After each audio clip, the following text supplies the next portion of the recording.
Gusto nyo ba sakit? O, tingnan nyo. Sino yung gusto? O, wala. Di ba? Iyan ang gusto ng tao, walang sakit. Ano pa? Ang gusto ng tao, yung lagi siyang malusog. Di ba? Ano pa? Payapa ang buhay. Hayahay. Iyan yung mga gustong-gusto ng tao. Yung may maunlad ba? Laging masaya? Amen? Okay. So, bago ko po dalhin ang mensahe, ito po ang mga nais ng Diyos sa Bible. At ako'y naniniwala, nais nyo rin ito.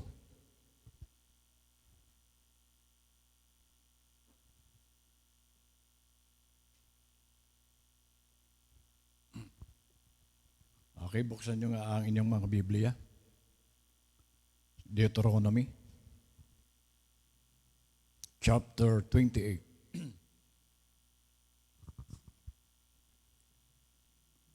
Deuteronomy 28:12 and 13. Tingnan niyo po dyan sa, ito po ang nais ng Diyos. Ano yon? Bubuksan ng Panginoon sa iyo ang kanyang mabuting kayamanan. Hello? Nakita niyo ba ang nais ng Diyos sa atin?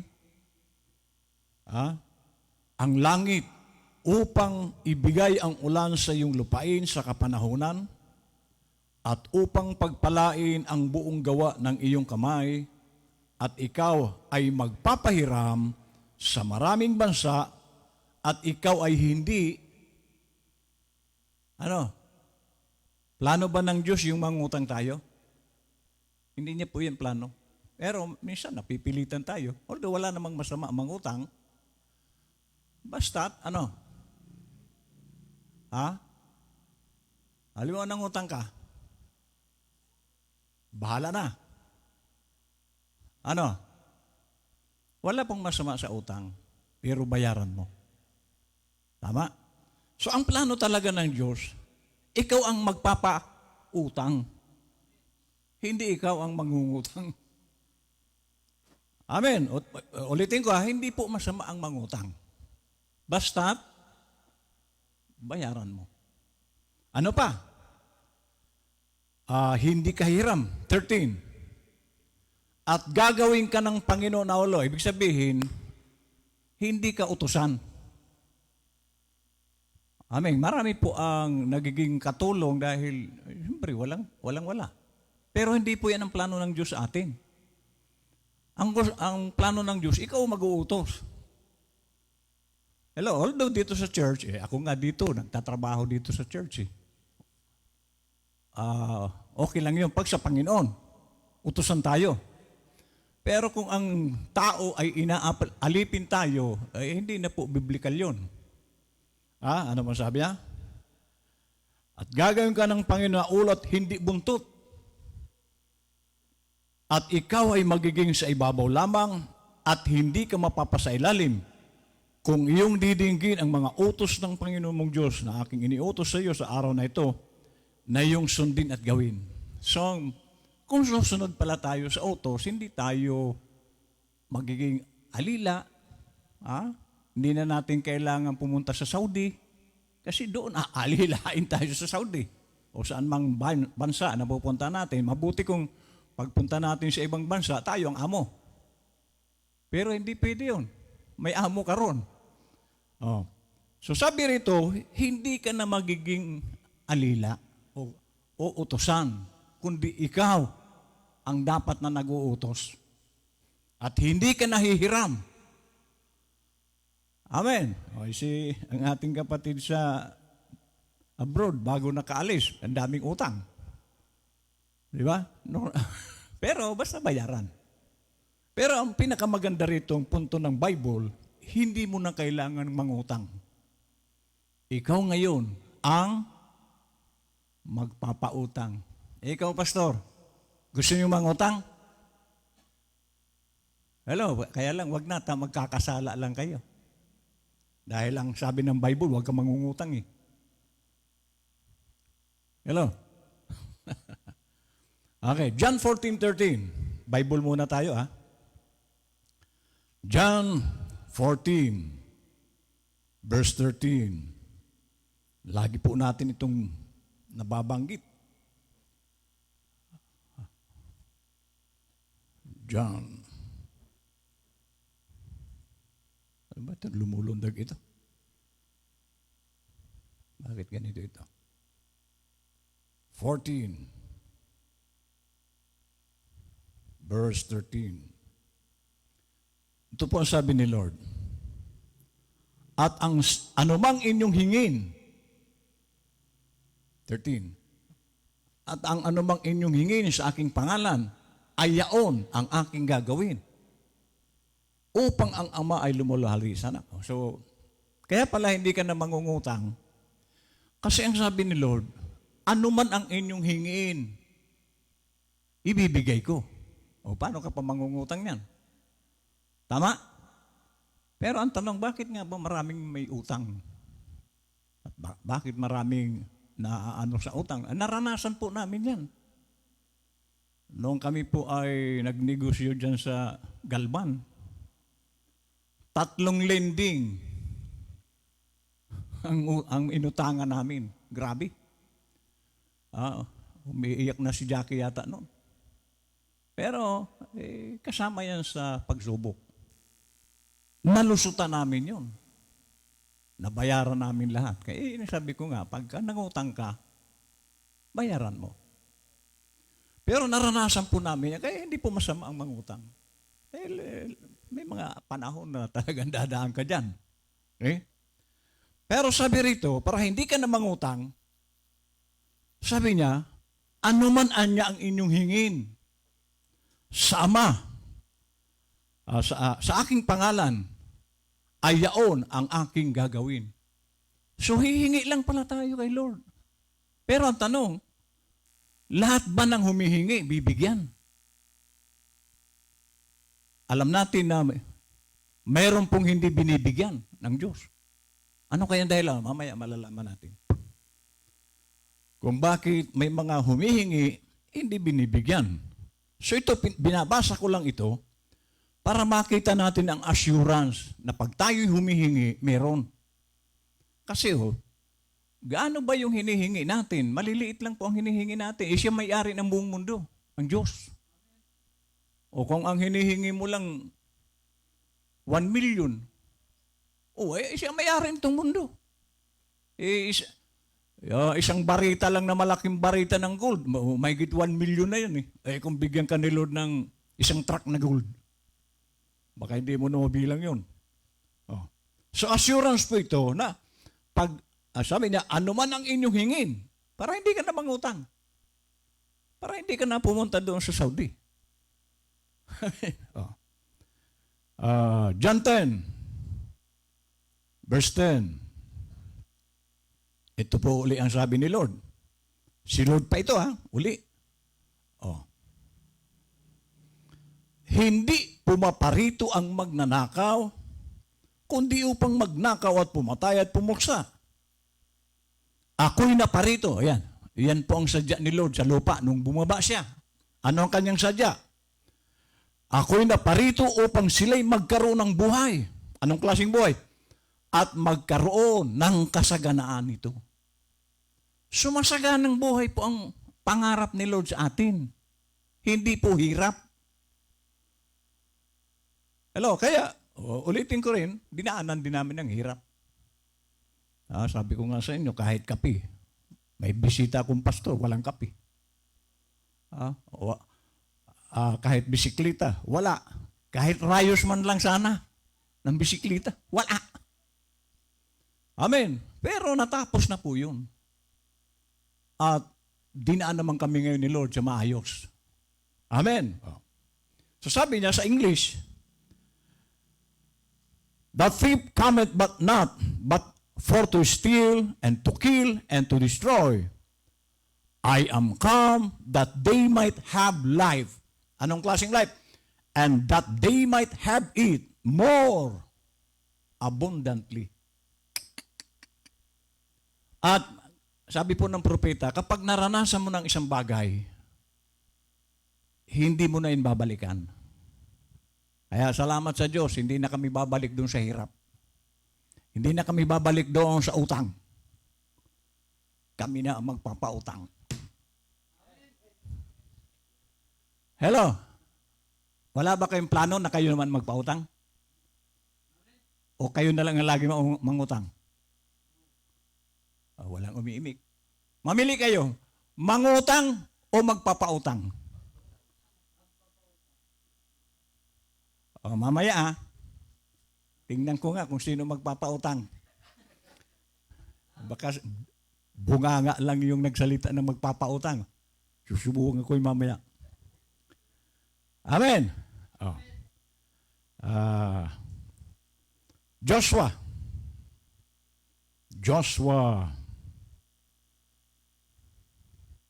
chapter 1 verse 2. Tingnan niyo po ang sabi ng Diyos kay Joshua. Si Moises na aking lingkod ay patay na. Kamamatay lang ni Moises dito. So ngayon, si Joshua, mahigit po 2 milyon yung tao. Kulang-kulang 3 milyon. Pero si Joshua ang napili. At alam natin na ang Diyos ay hindi po nagkakamali. Pag pinili ka ng Diyos, hindi siya nagkamali. So si Joshua ang napili ng Diyos. Ngayon, ano ang payo niya kay Joshua? Ngayon nga'y tumindig ka. Tumawid ka sa hordang ito. Ikaw at ang buong bayang ito. So ginawa si Joshua pinuno ng mahigit o kulang-kulang 3 milyon tao. Siya ang mamumuno. Siya ang napili na puno. Ikaw at ang buong bayang ito hanggang sa lupain na aking ibinibigay sa kanila. So merong pamana kay Joshua at sa buong Israel. Sa makatwid bagay sa mga anak ni Israel. Okay. 3. Tingnan niyo po ang pangako ni Lord. Bawat dakong tuntungan ng talampakan ng inyong paa, biro mo yan. Bawat daw tungtungan ng paa ni Joshua. Siguro kung si Joshua ay masipag, kung halimbawa dito sa naglakad siya, buong Pangasinan tungtungan niya, hanggang Tarlac, hanggang sa kung saan siya makakarating, kanya yun. Kaya nga ito, natungtungan natin, akin na ito eh. Hello? Atin na ito. Sabi niya, ay naibigay ko na sa inyo, past tense. Hindi pa niya natutungtungan, ibinigay na. Gaya ng sinalita ko kay Moises. 4. Mula sa ilang at ang Libanong ito hanggang sa malaking ilog na ilog Euphrates o buong lupain ng mga Hitiyo at hanggang sa ang lawak nito. Malaking dagat sa dakong nalulubugan ng araw ay magiging inyong hangganan. Walang ito mabigat. Kapag lingkod ka ng Diyos, ito po ang mabigat. Ano yon? Walang makatatayong sino mang tao sa harap mo sa lahat ng mga araw ng iyong buhay. Walang sino mang pwedeng tumalo kay Joshua habang siya'y nabubuhay. The same sa atin. Wala pong pwedeng makatalo sa iyo bilang isang Kristiyano. Amen. Bakit? Kung paanong ako'y sumasa kay Moises, ay gayon ako sa iyo. Hindi kita iiwan ni pababayaan kita. So bakit wala pong makakatalo kay Joshua? Hindi niya kita the same sa atin. Ang Diyos po, paano kang iiwanan kung si Jesus Christ nandiyan sa loob mo? Paano siya aalis diyan? Paano ka iiwanan kung nandiyan siya sa loob? So marami pong bigo, maraming hindi nakakatanggap ng tama kasi baka wala diyan si Lord. Dahil kung nandiyan si Lord, hindi siya magkukulang. Dahil sabi niya, hindi kita iiwan. Ito yung pangako din ni Jesus Christ sa Matthew 28. Ako'y sa inyo hanggang katapusan ng sanlibutan. Amen. So ano ang payo niya kay Joshua? 6. Magpakalakas ka. Yun. So dapat sa isang Kristiyano, manatag, malakas. Hindi yung lantang gulay ba? Hindi po dapat gano'n ang Kristiyano. Parang lugaw. Ang Kristiyano po matatag yan, matapang yan. Sa pagharap sa katotohanan. Ha? Magpakalakas ka at magpakatapang na mabuti. Sapagkat iyong ipamamana sa bayang ito ang lupain. Ilang bansa yung binanggit ng Diyos kaya no? Libanon, Euphrates, hanggang sa malaking dagat na laki nito. Binigay ko na yun sa inyo. Amen. Sabi niya, ay gayon ako sa iyo, hindi kita iiwan, ni pababayaan kita. Magpakalakas ka at magpakatapang na mabuti, sapagkat iyong ipamamana sa bayang ito ang lupain na aking isinumpa sa kanilang mga magulang na ibibigay sa kanila. 7. Magpakalakas ka lamang, inulit, at magpakatapang na mabuti, na isagawa mo ang ayon sa buong ayon. So, ang kailangan, gawin mo kung ano yung utos. So, ibig sabihin, pag hindi mo ginawa yung utos niya, wala kang mapapala. Wala kang makukuha. Isagawa mo ang ayon sa buong kautosan na inutos sa iyo ni Moises na aking lingkod. Huwag kang liliko sa kanan o sa kaliwa. Ibig sabihin, diretso. Yung iba, paling-paling. Minsan aatras, minsan kakaliwa, minsan kakanan. Ang isang Kristiyano, kung gusto mong pagpapala, diretso. Maraming Kristiyano, araw nga ng linggo, kinalilimutan. Paano pagpapalain yan? Amen. So walang liko, walang kaliwa o kanan. Diretso. At iyan po ang pagsunod sa Diyos. Diretso. Upang ikaw ay magtamo ng mabuting kawakasan, saan ka man pumaroon. Ibig sabihin, saan ka man pumaroon, pagpapala. Pero huwag kang liliko. Diretso lang kay Lord. 8. Ito. Ang aklat na ito ng kautusan ay huwag mahihiwalay sa iyong bibig. Ibig sabihin, pag bulay-bulayan mo, yung narinig mo, yung nababasa mo, ilagay mo sa puso mo. Hindi yung nakinig ka ngayong oras na ito, pag uwi mo, wala ka na maalala. Ay, hindi ganun. Hanggang kaya nga yung, alam nyo yung mga magagaling na Kristiyano, nagtitake note po yan. Kasi sabi ko nga sa inyo, sa pakikinig, mataas na po dyan ang 20% na makukuha mo.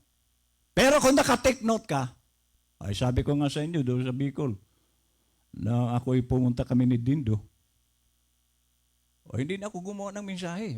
Doon sa testimonyo ng mga tao, doon ako kumuha. Kasi madali po ang gumawa ng mensahe kung sensitibo ang espiritu mo. Hindi na ako gumawa ng mensahe. Nakinig muna ako sa mga testimonyo. Take note. Nabuo yung mensahe. Hello? Kaya nga dito, pag Biyernes, nakikinig po ako sa testimonyo. Amen. Sabi niya, sapagkat kung magkagayoy, iyong pagiginhawain ang iyong lakad, at kung magkagayoy, magtatamo ka ng mabuting kawakasan. Kasama doon ang paghinhawa ng buhay. Kung susundin mo yung kung ano ang naririnig mo. Huwag mo itong kalilimutan, hindi yung pag nakikinig tayo, wala na tayo maalala. Kaya pag tinanong ka, naalala ko po yung mga teacher doon sa SWAL, na mga membro natin doon. Tuwan-tuwa sila sa mensahe.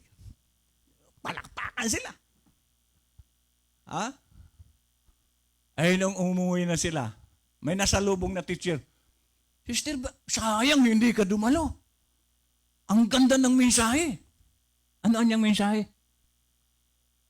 Ano nga pala yung mensahe ni Pastor? Ay, agay layang bilay. walang maalala. Bakit? Nakinig lang yung tenga. At maraming ganong Kristiyano. Nakinig. Pag uwi, wala na maalala. Kaya pag tinanong, ano nga pala yung mensahe ni Pastor? Amen. Mabuti, wala niyan dito. 9. Okay. Dito po tayo sa propeta. At sana ay makuha po natin ito. Dahil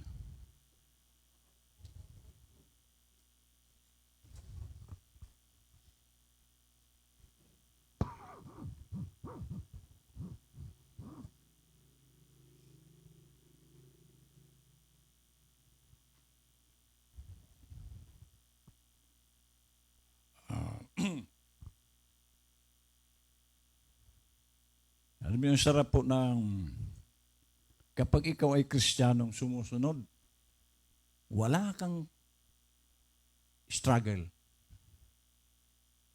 Hayahay. Ngayon, lahat tayo gusto hayahay, pero mayroon po tayong gagawin para hayahay. Amen. Hindi yung basta na lang tayo tatanggap ng tatanggap, wala ka namang sinusunod, wala.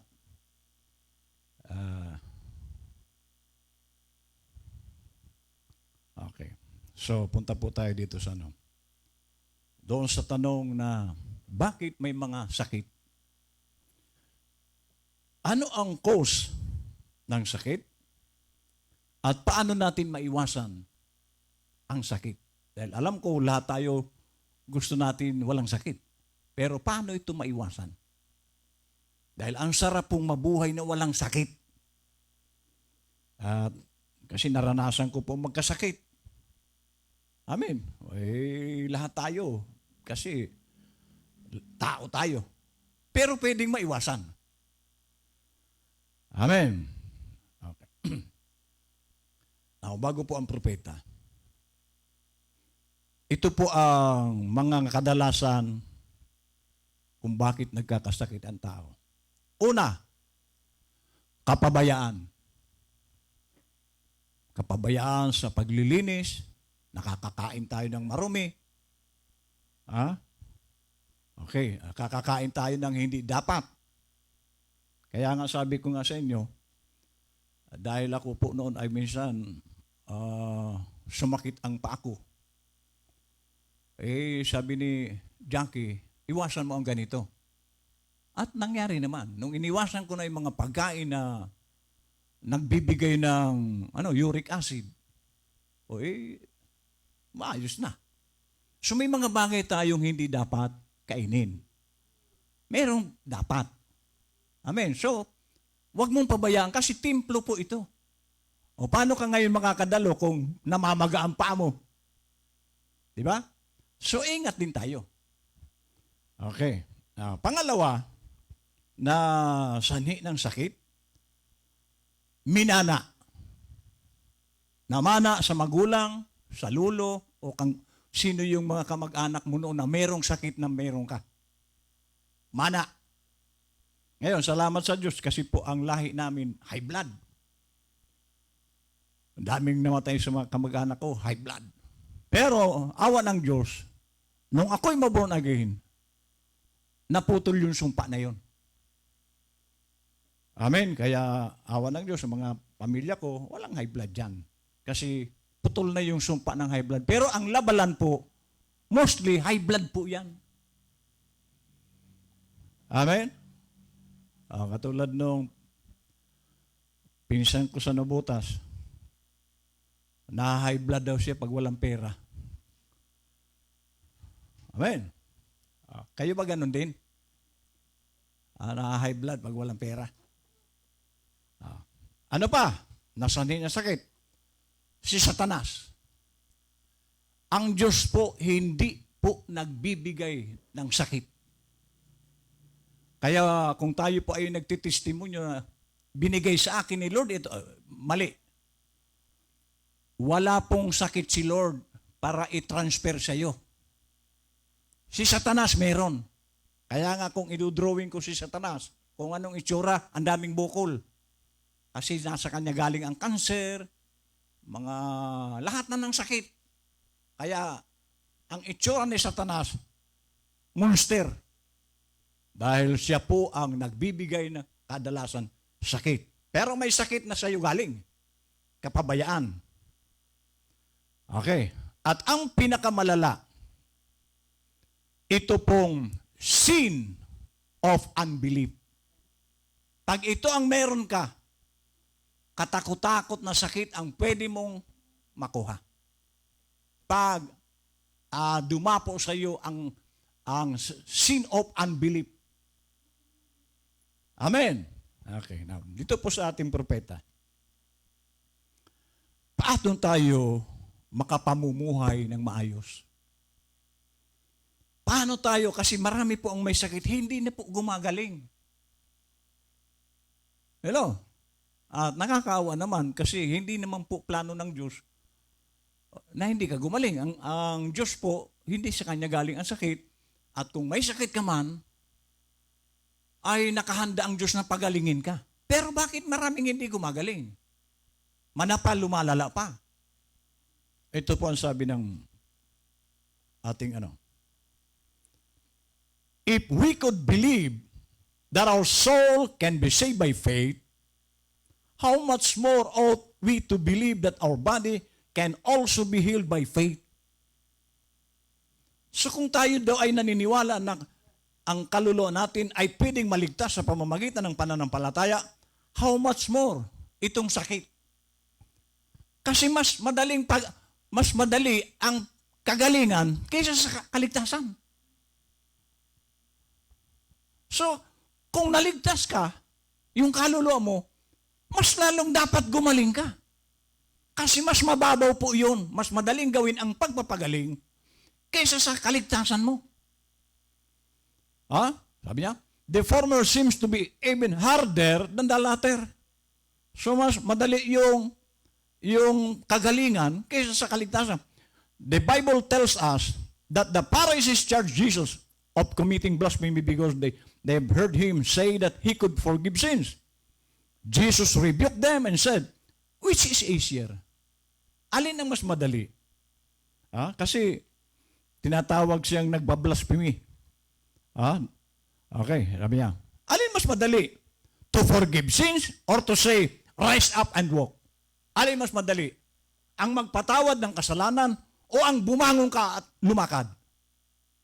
So mas madali po yung bumangon at lumakad kaysa sa pagpapatawad sa kasalanan. Kaya ni Lord magpatawad. How much more ang sakit? So kaya tayong mga Kristiyano, hindi pwedeng hindi ka gumaling. Bawal ang sakit dito. Maliban kung gusto mo. Hello? Nasa sayo na yan kung gusto mo. Pero kay Lord, bawal ang sakit. To the man that was lame. We saw that in the Bible, Jesus proved, alin yun? That both forgiveness of sins and healing are available and are possible to them that believe. Forgiveness, healing, pareho lang kay Lord yan. Kaya nga, sabi nga ng propeta, cancer o sakit ng ngipin, pareho lang yan. Ang mahalaga, pinagaling ka. Amen. Sabi po rito sa it takes faith to be able to claim and believe God's promises. Kailangan daw ang pananampalataya para matanggap natin ang pangako ng Diyos. So, kailangan dito faith. So, kaya may mga hindi gumagaling, sa totoo lang, hindi nila ginagamit ang faith. Paano nasabi yun? Kasi tingnan nyo, lalo kung may pera, ang tao, hindi na po gagana ang faith. Kasi pag nakaramdam sakit sa ulo, punta Mercury. Magagamit pa ba ang faith ng may pera? Palagay nyo. Yung walang pera, magpipray yan. Walang pambili. Gagamitin niya ang faith niya para gumaling. Yung may pera,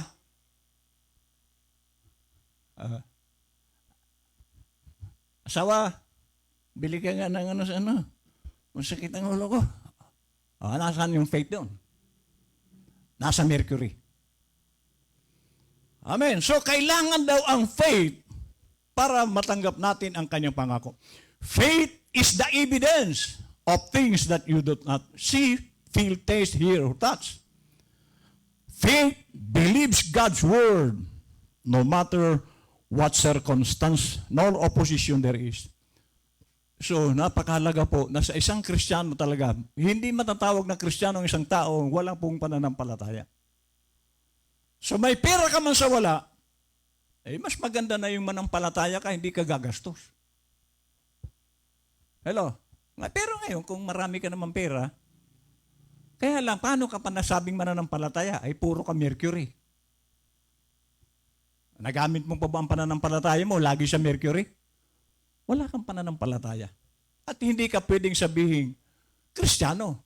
Dahil ang Kristiyano, sumasampalataya. Pero ulitin ko rin, hindi masama ang doktor, hindi masama ang gamot. Pero mas maganda na, para wala kang gastos, manampalataya ka na lang. Amen. If you are a true Christian believer, divine healing is a sure promise of God for you.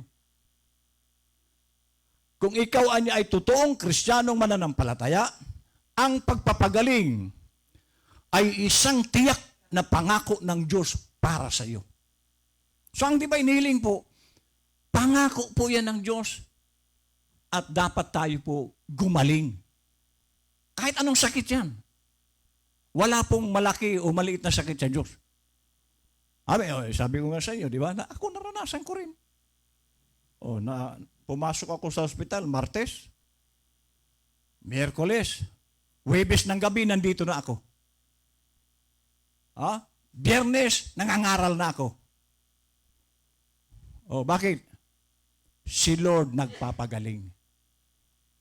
Amen. So, at si Brother Branham, na-hospital din. Amen. Mas malala pa ngayon naging sakit ni Brother Branham. Gusto na nga niya mamatay. Ang tingin niya nga, mamamatay na siya. Gumaling. So wala pong malaki, maliit na sakit sa Diyos. Karapatan ng isang Kristiyano, gumaling. Amen. A true servant of God will never deny Jesus' own teachings regarding divine healing and miracles. The days of miracles are not yet past. Hindi pa po nagtatapos ang pagpapagaling. This gift of healing by the Holy Ghost is a promise unto you, unto your children's children, unto them that's afar off, even as many as the Lord our God shall call. Yung message of the hour on divine healing para masundan.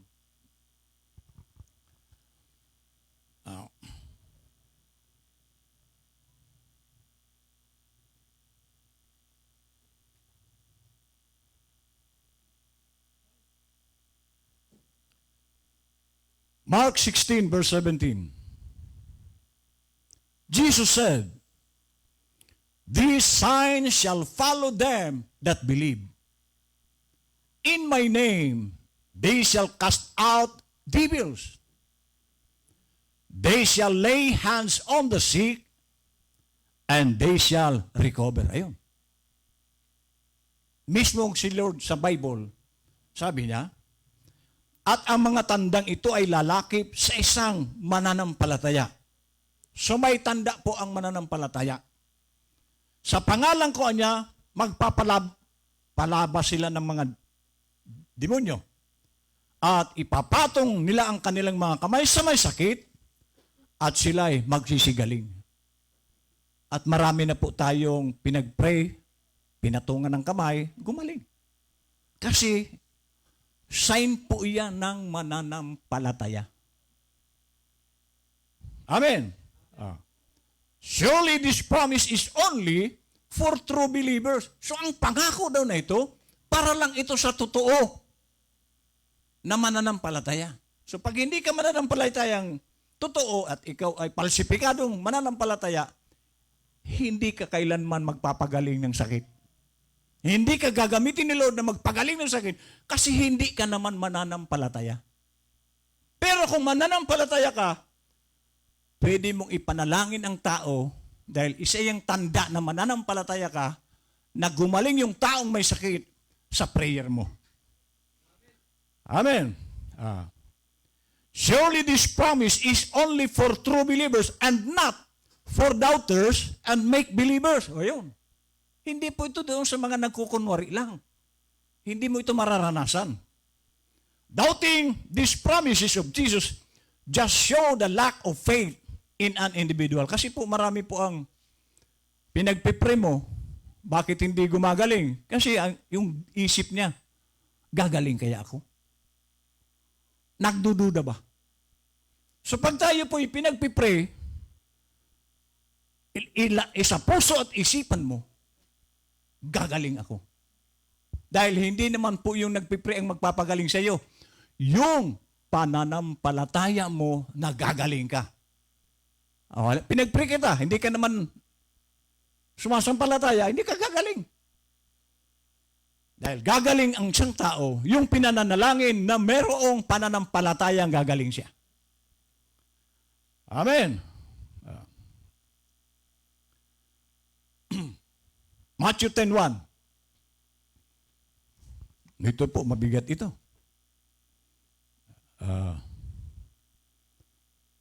Matthew 10:1 confirms it.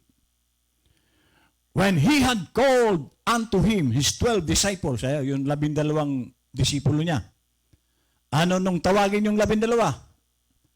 He gave them power against unclean spirits to cast them out and to heal all manner of sickness and all manner of disease.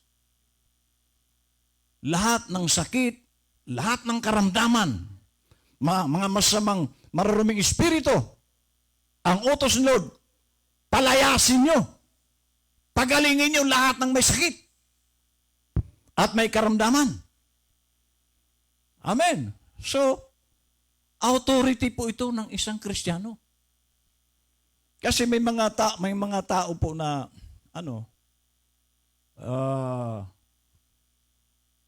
unconscious. Wala silang malay. Pero pwede silang gumaling sa pananampalataya ng magulang.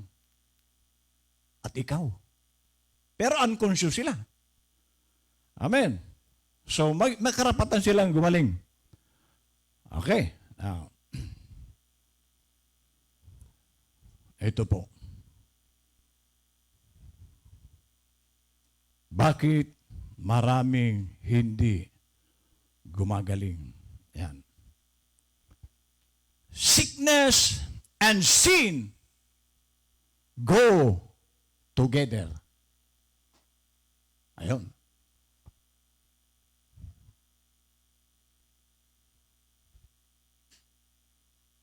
Dapat hiwalay ito. Yung sin, umiwas ka dyan. Kasi ang sin po, kasama dyan ang sickness. Pag nagkakasala ka, merong lisensya si Satanas na bigyan ka ng sakit. Hello? Kaya kung nais mo ng walang sakit, iwasan mo si cardinal sin. Hello? Ulitin ko, kapag patuloy kang nagkakasala, maaring napagaling yung isang sakit mo, mayroon na naman dadapo diyan kasi lisensyado si Satanas sa iyo para bigyan ka ng sakit. Amen. Okay.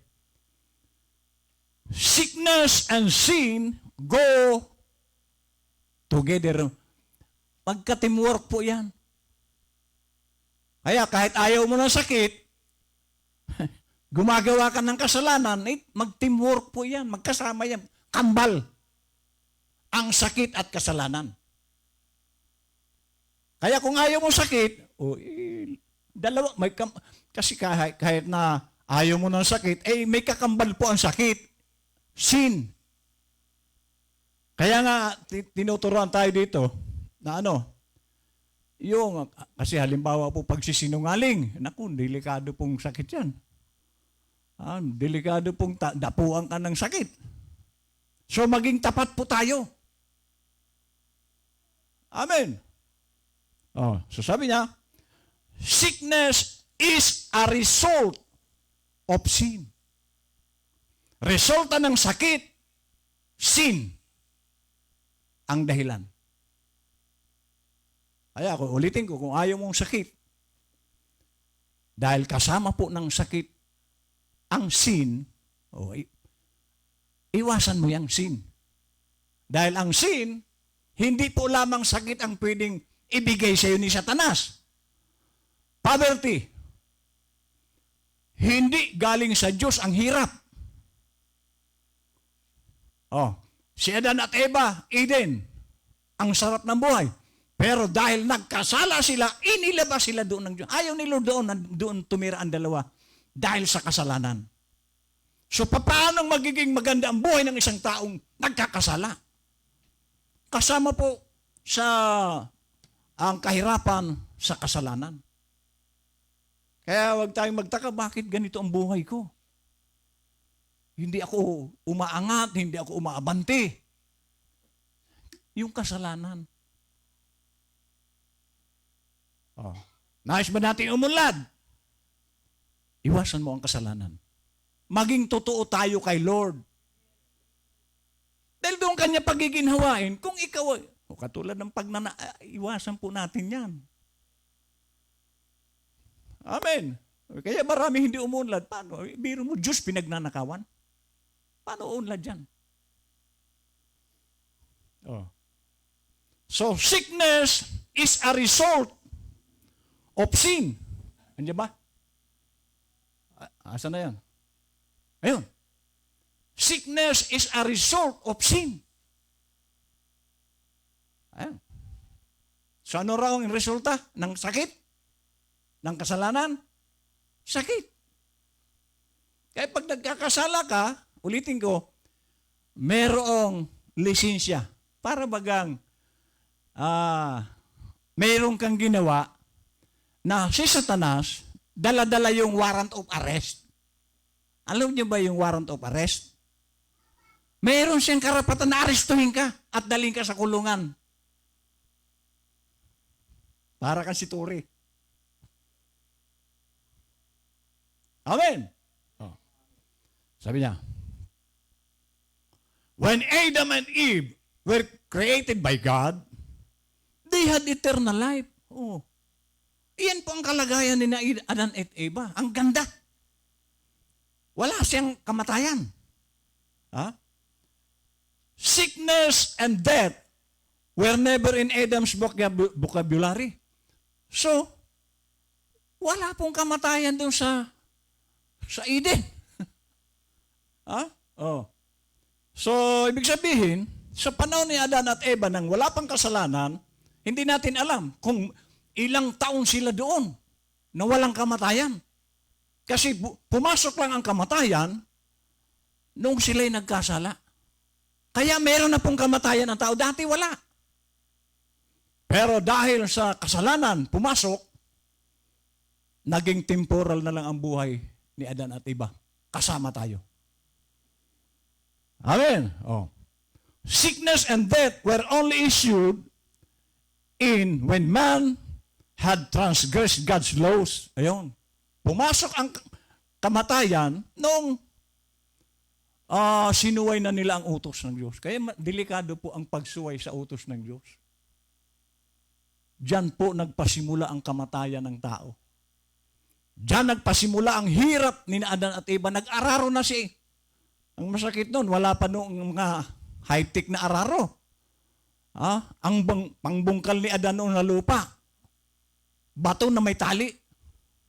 May matulis na bato. Kaya pagka po ang isang tao hindi sumusunod sa Diyos, hirap ang dinadaanan. Tapos sasabihin niya, sinusubok lang ako ng Diyos. Anong subok? Hambalos yan. Ang subok po, hindi po yan nagtatagal. Hindi yan, lagi na lang ganyan. Ang pagsubok, may katapusan po yan. At ang kapalit na niyan, blessing. Amen. So, at hindi ka nababalik doon sa hirap na dinaanan mo. Dahil nalagpasan mo na. Pero kung tuloy-tuloy ka sa hirap, mag-isip-isip ka.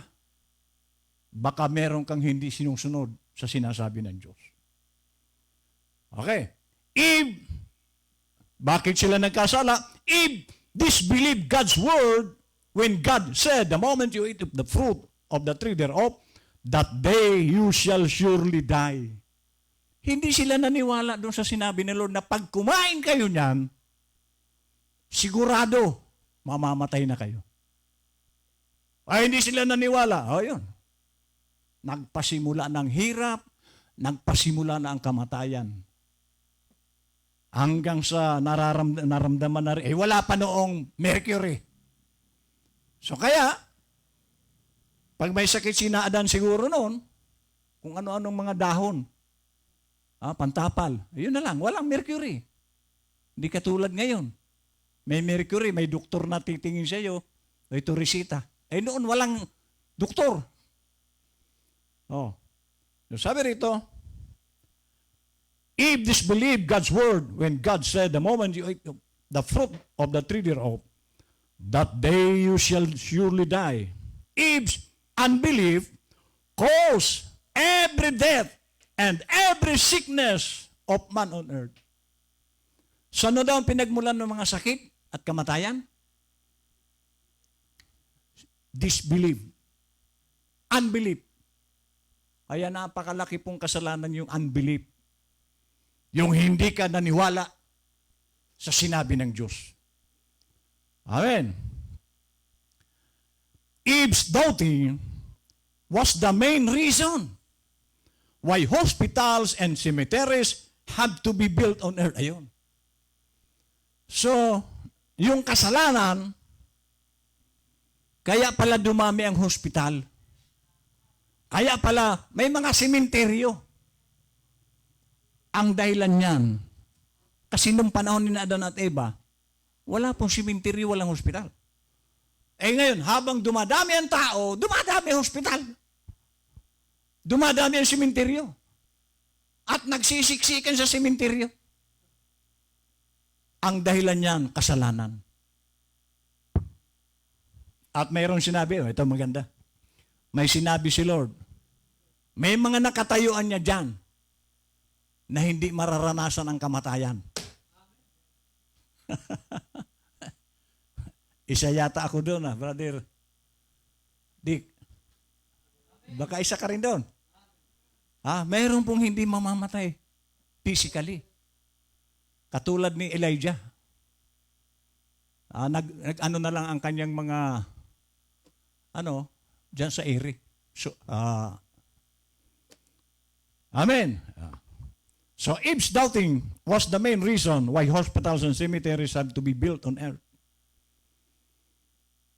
Now, sickness is an attribute of sin. So kaya hindi po yan pwedeng maghiwalay. Habang ikaw ay nagkakasala, habang dinadagdagan mo ang kasalanan mo, may dagdag na sakit. Gusto niyo ba yan? Hello? So hindi mo po yun pwedeng itago.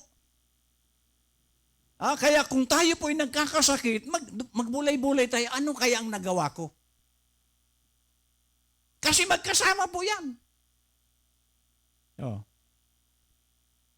It's just one of the things that come because of sin. At alalahanin natin mga kapatid, dati-dati, siguro ang sakit nung panahon ni Adan, sakit lang sa ulo. Pag may sugat, masakit.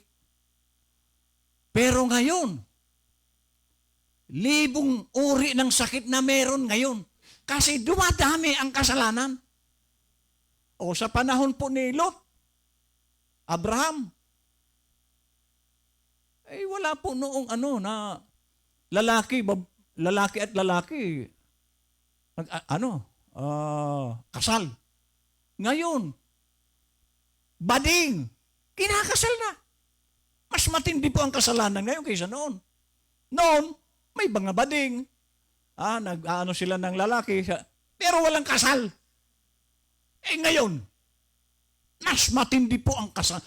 At alam natin na dahil sa kasalanan yung bading sa lalaki, babae sa babae, sinunog ng Diyos ang Sodoma sa galit ng Diyos. Kasi pagka dispanghalyado ang tao, nagagalit po ang Diyos.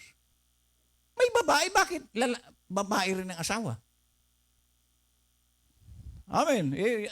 Perversion po yan. Sabi niya, now, if you've done something in your life that you know that's wrong, well, you make that right. Ano po ang sabi? Kung meron ka niyang nagawang, alam mong mali sa buhay mo, na kailangan niya, itama mo. So kung meron tayong mali, itama mo na yan. Kasi hindi ka po iiwanan ng sakit. Maring, nagpagamot ka, gumaling, mayroon na namang dadapo dyan. Kasi hanggang ngayon hindi mo pinagsisisihan o itinatama ang buhay mo. Amen. O, nakalaya ka daw sa isang sakit, ayun dadapo na naman. Nang dahilan, lisensyado sa iyo si Satanas dahil sa ginagawa mo. So, kaya sabi niya, you make that right. That's usually the cause here at the platform is to trace down and find something in their life there that they did that cause them not to be able to be healed, and until they make that right. So kaya pala may mga Brother Branham na po yun may mga umaakyat sa stage pray, hindi gumagaling kasi ang kagalingan niya kung naitama na niya yung mga mali niya. So ang po dito, itama natin yung mali. Para, ang sarap-sarap ng buhay na walang sakit. Hello? Ayaw nyo? Tahimik tayo. Ang sarap po ng walang sakit. Magsi-76 na ako.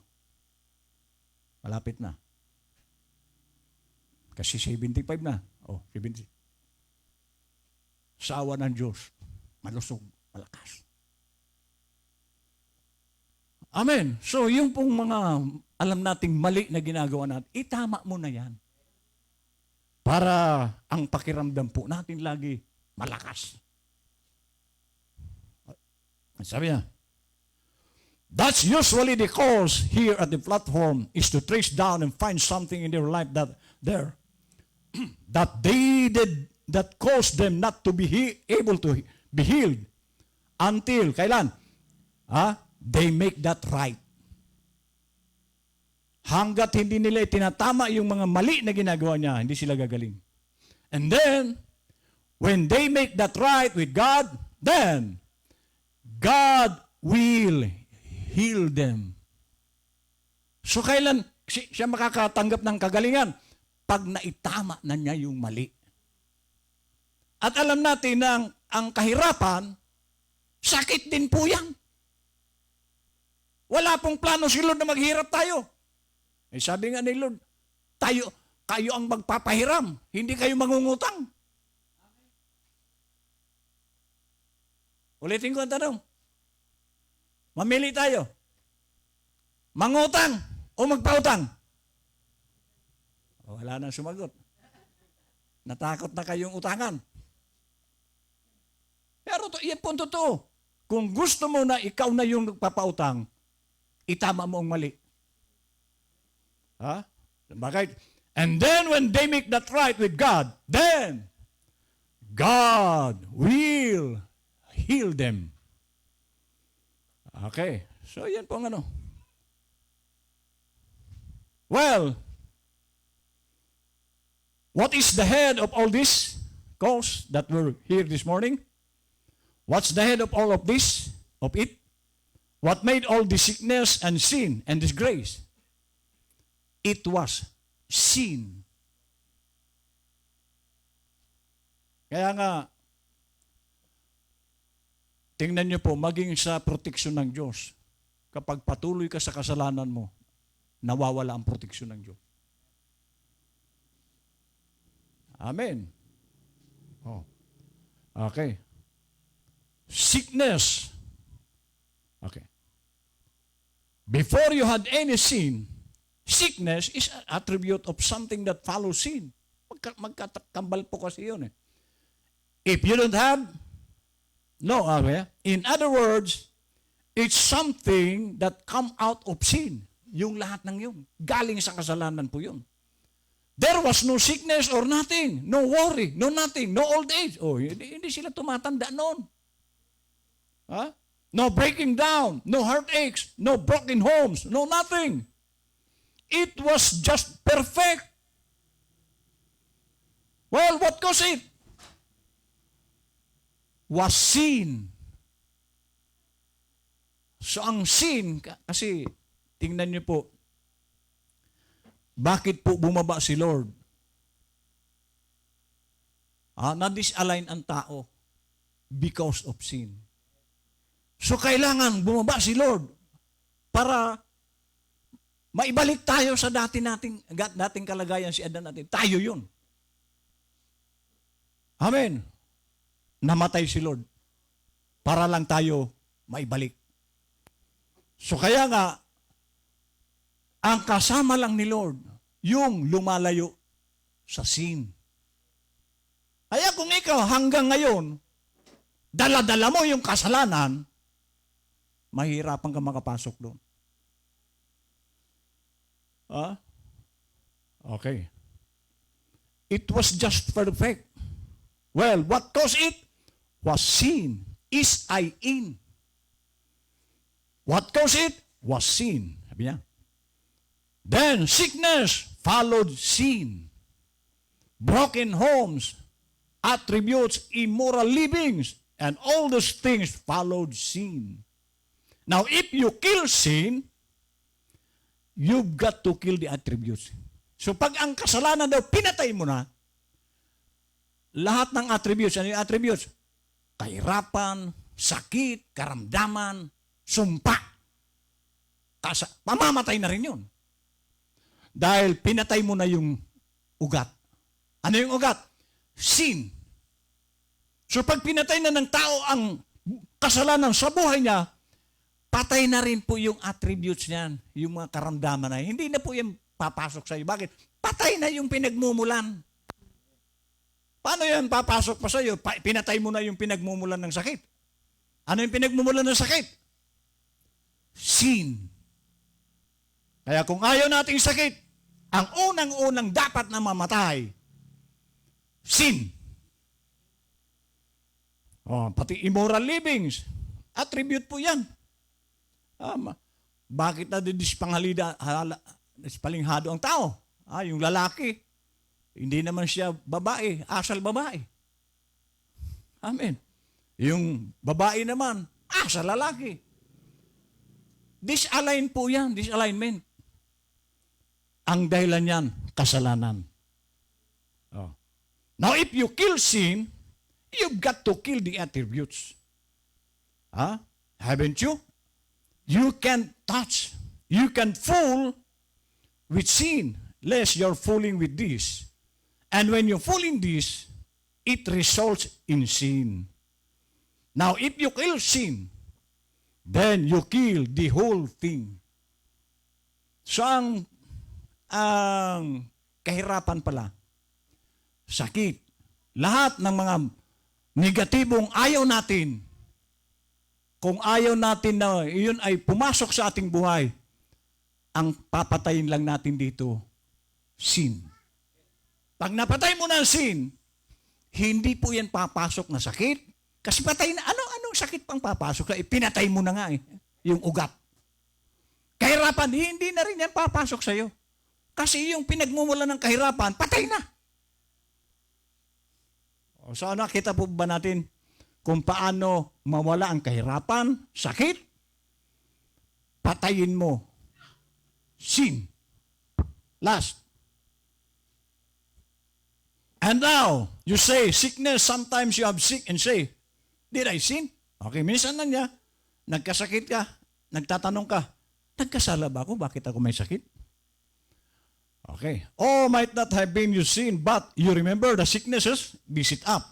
The iniquities of the parents. Ayun, yung sabi ko kayo, sa inyo kanina, na may mga sakit na mamana ito sa magulang. Pero, sabi ko nga sa inyo, ang lahi namin high blood. Pero salamat sa Diyos, nung mabunagin ako, natapos na yung sumpa na yun. Kasi sumpa po yung sakit. Okay?